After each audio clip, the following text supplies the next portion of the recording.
করব না। হারাম বাদ, হালালের ব্যাপারটাই ধরেন। সবাই আমরা টাকা উপার্জনের পিছনে দৌড়াচ্ছি কেন? দুনিয়ার ক্ষেত্রেই টাকা আপনার আমার লাগবেই। যতদিন আপনি আমি সুস্থ আছি, সেল যতদিন ঠিক আছে, টাকা লাগবেই। আর টাকা দিয়েই দুনিয়ার জমিনের দুনিয়ার ক্ষেত্রেই সব কিছুই হয়। কিন্তু দুনিয়ার থেকে বিদায় হতেই হবে। দুনিয়ার থেকে বিদায়, কথা কন, বিদায় হতেই হবে, কোনো মাপ নাই। তা দুনিয়ার থেকে বিদায় হতে হলেই, দুনিয়ার থেকে যখনই আপনি আমি বিদায় হব, মনে করেন হয়ে গেছি, মৃত্যু হয়ে গেছে, এখনও কবরে যাই নাই, তখন থেকে আপনার আমার শুরু। তখন থেকে আপনার আমার দুজন বন্ধুকে লাগবে। নাম্বার ওয়ান কে? আল্লাহ। নাম্বার ওয়ান বলেন কে? আল্লাহ। আল্লাহর নামটা নিতে কি কষ্ট হয় বলেন? কেন? নাম্বার ওয়ান কে? আল্লাহ। আল্লাহকেই বন্ধু বানাচ্ছি, তা আল্লাহর নামেই নিতে রাজি হচ্ছি না, আল্লাহ বন্ধু হবে কেমনে? কি বলেন? আল্লাহ কয় আমাকে বন্ধু বানাবি, তো নামেই তো বাড়ায় না মুখ দিয়া, তো বন্ধু হবো কেমনে? এজন্য নাম্বার ওয়ান কে? নাম্বার টু জানাবে মুহাম্মদুর রাসূলুল্লাহ সাল্লাল্লাহু আলাইহি ওয়াসাল্লাম। ভালো করে বোঝেন, বয়ান শুরু হয়েছে কিন্তু। দুনিয়াতে, আবার রিপিট করি, দুনিয়াতে যাই কিছু করি, টাকা কিন্তু সবাই সমানভাবে উপার্জন করে না। বাংলাদেশে কারো 10 লাখ বেতন আছে এক মাসে, আছে না নাই? 8 লাখ আছে না নাই? এইভাবে কমতে কমতে 10-5 হাজার বেতন আছে না নাই? আছে। তাহলে একই দেশে, একই জমিনে, একই মাসে কারো 10 লাখ বেতন, 12-14 লাখ মনে হয় আছে। এই কয়দিন আগে শুনলাম আশপাশে একজনকার মাসে 10 লাখ টাকা বেতন। একই খুব পরিশ্রম করে, কথা কন, খুব পরিশ্রম করে? পরিশ্রম করে না, এসি রুমের মধ্যে বসে থাকে। এই রুমও এসি, তারপরে দেখেন মাথার উপরে ফ্যান আছে, 2-3টা পিয়নেই পিছনে লাগা আছে। স্যার কখন কলিং বেল টেপ দেয়, জি স্যার, পেপার আনো, পানি আনো, চা আনো, কফি আনো, এই আনো, সেই আনো, কি বলেন?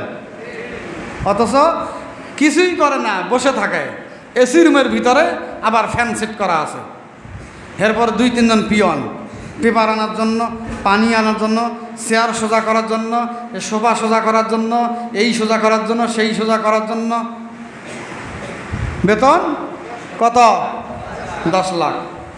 আর কেউ সারাদিন খেটে মরতেছে, মাথার ঘাম পায়ে ফেলে, এইরকম গামছা সবসময় বারবার ঘাম মুছতেছে, এর বেতন কত? 10,000। কত? চিন্তা করেন। তাহলে টাকা উপার্জন আমরা সবাই করি, দুনিয়ার ক্ষেত্রে করতেই হয়, করতেই হবে, অনিবার্য। কিন্তু মুসলমান আজরাইল এসে গেলেই আপনি আমি লাশ হয়ে জমিনে পড়ে থাকব।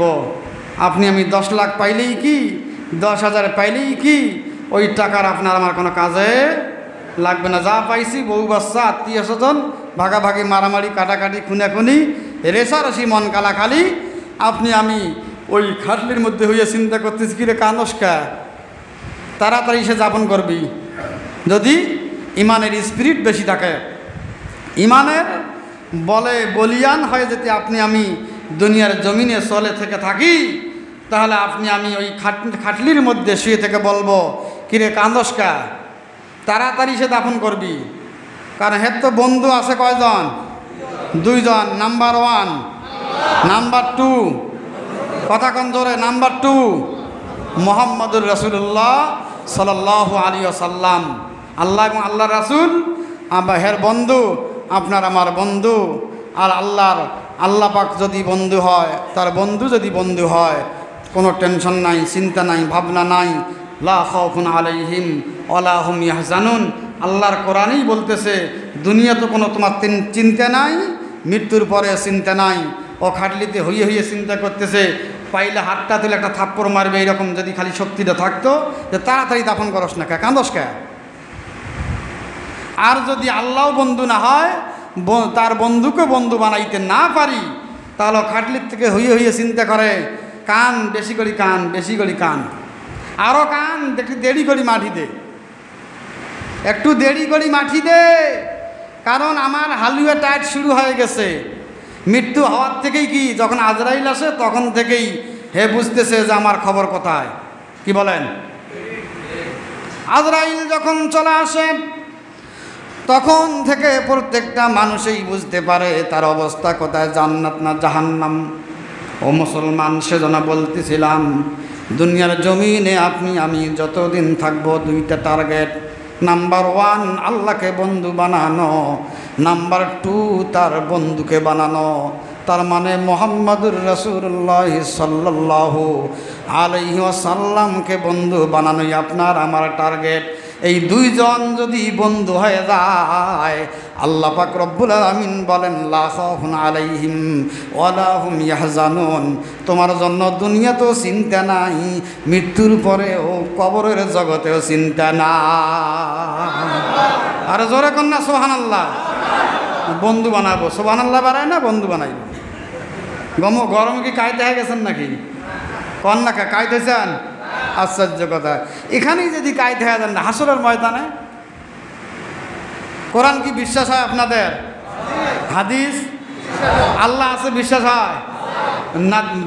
আপনার আমার যে নবী, গাছের নবী, মাছের নবী, তামাম পৃথিবীর সমস্ত মাখলুকাতের নবী মুহাম্মদুর রাসূলুল্লাহ সাল্লাল্লাহু আলাইহি সাল্লাম, উনি যে নবী, শেষ নবী, সত্য নবী, বিশ্বাস হয়? তা যদি হয়, সব কিছুর ভিতরে যদি ঈমান থাকে, বিশ্বাস থাকে, তাহলে কোরআন হাদিস প্রমাণ, আল্লাহ আল্লাহর বন্ধুর মাধ্যমে আপনি আমি জানতেছি, শুনতেছি, পড়তেছি, রিসার্চ করতেছি। হাসরের ময়দান যেদিন কায়েম হবে, কোন ময়দান? জোরে বলেন, কোন ময়দান?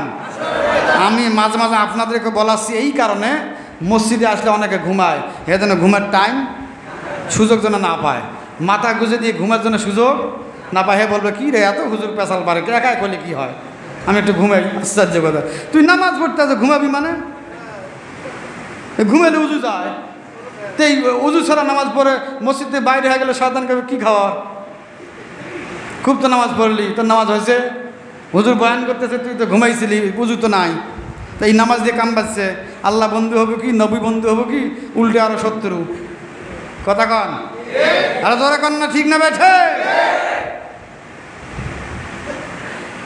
সেজন্য গভীর মনোযোগ। হাসরের ময়দান কায়েম হবে, ওখানে 1.5 হাত মাথার উপরে সূর্য আসবে। কয় হাত? 1 হাত আর 1 টাকর। এটাকে কি বলে? কেউ কয় 1 বিঘা, কেউ 1 টাকর। আমাদের উত্তরাঞ্চল আমরা বলি 1 টাকর। আচ্ছা যাই হোক, ওটা বাদ দিলাম। 1.25 হাত। আচ্ছা না, হ্যাঁ ঠেলি ঠুলি আপনাকে 1.5 হাত দেওয়া হলো, 2 হাতই ধরেন। আশ্চর্য কথা, 2 হাত, 1 হাত, 2 হাত আর একটুক। একটুকু উপরে যদি এই সূর্যটা আসে, এসে যদি তাপ দেয়, আপনারা নিজেই একটু নিজের মেমোরির থেকে একটু টাচ দেন তো, যে কি অবস্থা হবে রে ওদিনে। তা আজকে এখানে কোটি কোটি মাইল দূরের থেকে সূর্য তাপ দিচ্ছে, তা আবার কি সরাসরি মুখ দিয়ে না, উল্টা দিক দিয়ে তাপ দিচ্ছে। আবার 70,000 ফেরেশতা ওই তাপের ওই মুখের মধ্যে কি করতেছে? কন, কথা কন। এই যে জানেন দেখি কি ঢালে? জোরে কন। পানি ঢালতেছে ফেরেশতা। একটা জায়গায় যদি আগুন জ্বলে, মানে যতই তাপ হোক, পানি ঢাললে কি ওই তাপের স্পিরিটটা ওই রকম থাকবে? কমবে না, নিভে যাওয়ারও সম্ভাবনা। দুনিয়াতে আগুন লাগলে আমরা পানি দেই না, মানুষ দেয়, জনগণ দেয়, যে যেখানে পায় দেয়। কেউ পোটলা নিয়ে দৌড়ায়, কেউ পোটলা ব্যাগ নিয়ে দৌড়ায়। গাড়ি রাস্তায় অ্যাক্সিডেন্ট হলে কেউ বাসায়, কেউ মহিলাদের কান হাত গলা হাসতে করে, চেনম্যান আছে নাকি, কারণে অলঙ্কার আছে নাকি নিয়ে দৌড়ায়। কেউ কাতরাইতেছে, কেউ যে মা পকেটে হাত দিয়ে মানি ব্যাগ খুঁজতেছে, দামি মোবাইল আছে কিনা খুঁজতেছে। হ্যাঁ হাসান আমিছে কন। তো ওই রকম তো অনেক সময় আগুন ধরে, ফায়ার সার্ভিসের লোক নিবে, জনগণ নিবে, কেউ এটা ওটা নিয়ে পালায়। তো অনেক সময় আগুনের তাপ কমে, অনেক সময় নিভে যায়। তো যাই হোক, জ্বলাও যদি থাকে, স্পিরিটটা কি কমবে না বাড়বে? কমবে। তা হাসরের ময়দানে 1.25 হাত মাথার উপরে সূর্য এসে তাপ দিবে। আপনারা একটু নিজেই প্লাস মাইনাস করেন তো, যে মসজিদে বসে আছি, বিদ্যুৎ আছে, পাখা ঘুরতেছে, কোনো সমস্যা নাই, আর কোটি কোটি মাইল দূরের থেকে সূর্য তাপ দিছে, তাই যদি কায়েদ হয়ে যায়, তা হাসরের ময়দান অবস্থা কি হবে? একটু আগেই যেহেতু বললাম, আল্লাহকে বিশ্বাস করি, নবীকে বিশ্বাস করি, হাসরের ময়দান কায়েম হবে তাও বিশ্বাস করি।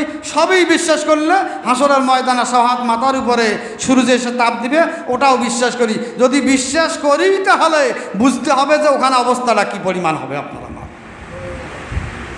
যদি ওই অবস্থায় যদি হয়, ওই দিন আসলে আরশের ছায়া ছাড়া কোনো ছায়া, জোরে কন, আরশের ছায়া ছাড়া কোনো ছায়া থাকবে না। ওই দিন আপনাকে আমাকে আল্লাহ পাক রব্বুল আলামিন ওই আরশের ছায়ার নিচে স্থান দিবে। জোরে কোন সুবহানাল্লাহ, জোরে কোন সুবহানাল্লাহ। এমনি এমনি দিবে? কি করা লাগবো? কাম করা লাগবো, কাজ করা লাগবো। সে কাজ করার বিনিময়ে তাকে বন্ধু বানাইতে হবে, তার বন্ধুকে বন্ধু বানাইতে হবে। সোজা কথা, আল্লাহকে বন্ধু বানাইতে হবে, তার বন্ধু মানে আপনার আমার নবীকেও বন্ধু বানাইতে হবে। If you love Allah then follow me. নবীজি বললেন যে আল্লাহকে ভালোবাসতে হলে আমার সঙ্গে বন্ধুত্ব করো আগে। ওটাও কার কথা? হ্যাঁ কথা কোন, ওটাও কার কথা?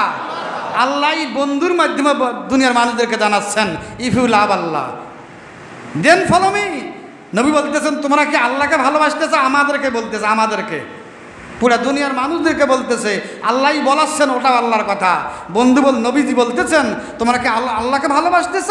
দেন ফলো মি ফাত্তাবিউনি, মেরে ইত্তেবা করো তুম, मेरे इत्तबा करो तुम।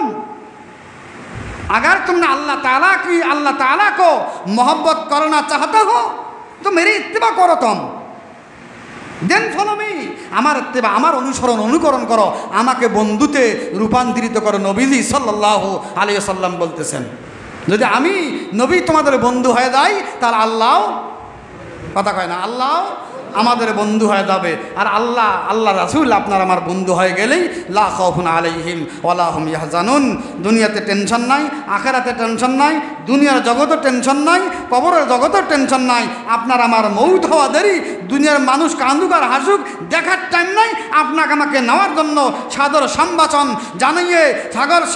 সম্ভাষণ জানিয়ে আপনার আমার গলায় জান্নাতি ফুলের মালা পরিধান করাইয়া আপনাকে আমাকে জান্নাতি মেহমান বানাইয়া জান্নাতে ঢোকায় দেওয়ার জন্য জান্নাতি হুর গেলে মানরা দুনিয়ার জমিনে আপনি আমি যখন লাশ হয়ে খাটলির মধ্যে হইয়ে থাকবো, দুনিয়ার মানুষ কেউ কাঁদবে কেউ হাসবে, দেখার সময় নাই। হুর গেলে মানরা আপনার আমার পাশে অপেক্ষা করতেছে কখন আপনাকে আমাকে নিয়ে জান্নাতে ঢোকায় দিবে। জোরে কোন সুবহানাল্লাহ। তাহলে আল্লাহকে বন্ধু বানাইতে রাজি আছি তো ইনশাআল্লাহ। তাহলে নাম্বার 1 আপনার আমার ভিতরে থেকে তাকাব্বুর, অল্প করে আগাই। তাকাব্বুর একটা হলো তাকাব্বুর, একটা হলো তাওয়াজু। গভীর মনোযোগ দেন। একটা হলো তাকাব্বুর আর একটা হলো তাওয়াজু। তাকাব্বুর শব্দের অর্থ হইতেছে অহংকার। কি অহংকার? আমরা কি অহংকার বুঝি না? অহংকার সবাই যা বানায় অহংকার, লোকটার খুব অহংকার। আর একটা শব্দ ব্যবহার করে লোকটার খুব দেমাগ, কয় না? তা তাকাব্বুরের অর্থ কি? অহংকার। আর তাওয়াজু শব্দের অর্থ হইতেছে বিনয়, নম্রতা। আরবি শব্দ তাকাব্বুর, এর অর্থ কি? কথা কন। তাকাব্বুর শব্দের অর্থ কি? অহংকার। অহংকার। মনোযোগ দেন, এগুলি শুনতে হবে মনোযোগ দিয়ে, ভিতরে রাখতে হবে। মসজিদের বয়ান মসজিদে থুয়ে যাইয়েন না। আজ মসজিদে, কালকে কবরে। গত 3 দিন আগে আমার এক ওস্তাদ মারা গেছেন। আমি যার কাছে কায়দা পড়ছি, কায়দা আলিফ বা তা সা, ওই সময় যে মাদ্রাসা আমি পড়ছিলাম ওই ওস্তাদের কাছে, ওই ওস্তাদ এখনও ওই মাদ্রাসা পড়াচ্ছিলেন। চিন্তা করেন, হেফজ মাদ্রাসা, গ্রামে কয় হাফিজিয়া মাদ্রাসা। এরকম মেন রাস্তা ঢাকা টু সিলমারি রাস্তার পাশেই মাদ্রাসা। আমি যখন পড়ছিলাম তখন 90-এর আগে, খেয়াল নাই আর, ও 90-এর আগে বলতে পারতেছি না কত সাল ছিল সেটা। তখন ছোট, কায়দা পড়ি বোঝেন নাই। কেবল আব্বা রাখি আসে, সকালবেলা রাখি আসে, সারাদিন ওখানে থাকি, বিকাল আসর নাজর বাড়ি আসি। এই ওস্তাদ এই 3 দিন 4 দিন আগে মারা গেল।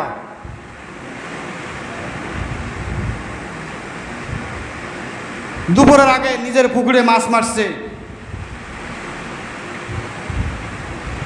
পুকুরের মধ্যে কাঁঠাল দেওয়া থাকে, কাঁঠাল গাছের ডালপালাকে কাঁঠাল বলা হয় উত্তরাঞ্চলের ভাষা। মাছ মারার আগে ওগুলো কাঁঠালগুলো উঠাইতে হয়, তারপরে ঝাঁকি জাল ফেলাইলে তো কাঁঠাল ফানবে, ওই গাছের ডালপালা ফানবে তো মাছ উঠবে না, জাল ছিঁড়বে, ওগুলিকে উঠাইতে হয়। ওটা পরিষ্কার হয়ে গেলে তারপর জাল ফেললে তাড়াতাড়ি মাছগুলি ধরা যায়। উনি অন্য মানুষদের সঙ্গে উনি ওইগুলি করছেন। নিজের পুকুর নিজের মাছ, অসুবিধা কি? কাজকে যে কোনো কামেই করতে লজ্জার কিছু নাই। জুতা স্যান্ডেলও নবীজি সেলাই করছিলেন, আমিও করি। তারপর সুই সুতা দিয়েও কাজ নবীও করেছিলেন, আমিও করি মাঝে মাঝে। এই কালিনে পরশু দিন এখানে বসে বসে সেলাই করলাম জামা পাঞ্জাবি।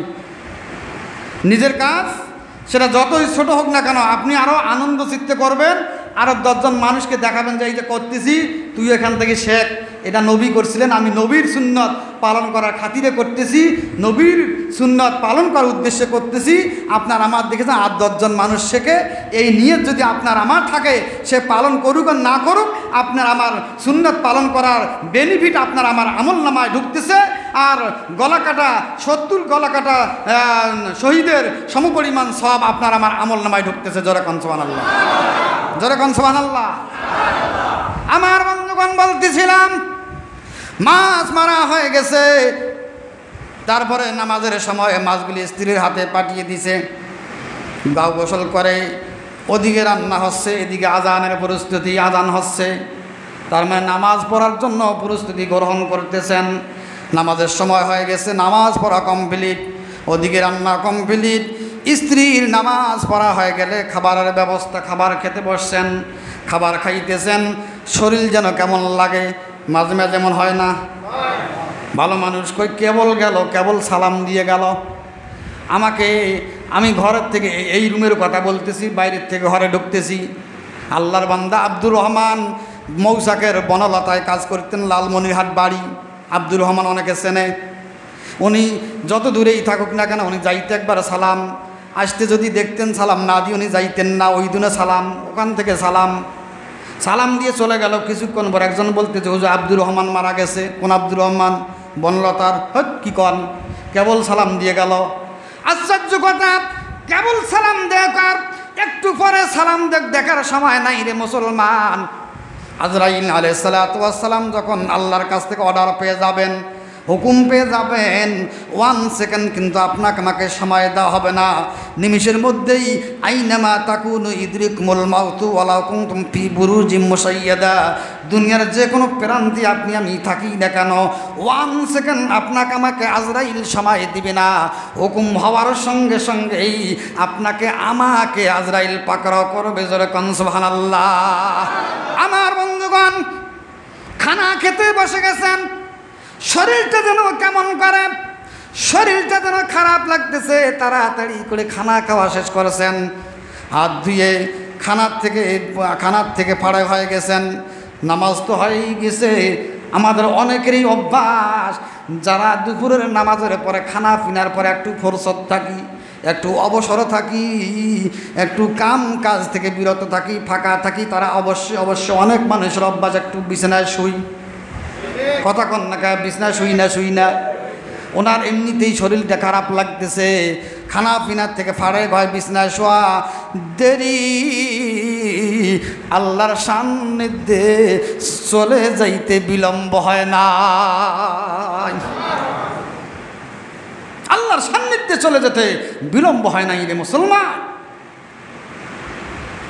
খায়রুকুম মান তাআল্লামাল কোরআন, খায়রুকুম মান তাআল্লামাল কোরআন ওয়া আল্লামা। মরতেই তো হবে, কি বলেন? মরতেই তো হবে। এমন মরণ মরিও যেভাবে মরলে আল্লাহ বন্ধু তার বন্ধু বন্ধু হবে। এমন জীবন করিবে গঠন, মরিলে হাসিবে তুমি কাঁদিবে ভুবন। মরিলে হাসিবে তুমি কাঁদিবে ভুবন। আমার বন্ধুগণ, নবীর পরিষ্কার হাদিস, খায়রুকুম মান তাআল্লামাল কোরআন ওয়া আল্লামা। তোমাদের মধ্যে ওই ব্যক্তি অতি উত্তম। নবীর কথা কার কথা? জোরে কন্যা, কার কথা? নবীর কথা মানে কার কথা? আল্লাহর কথা।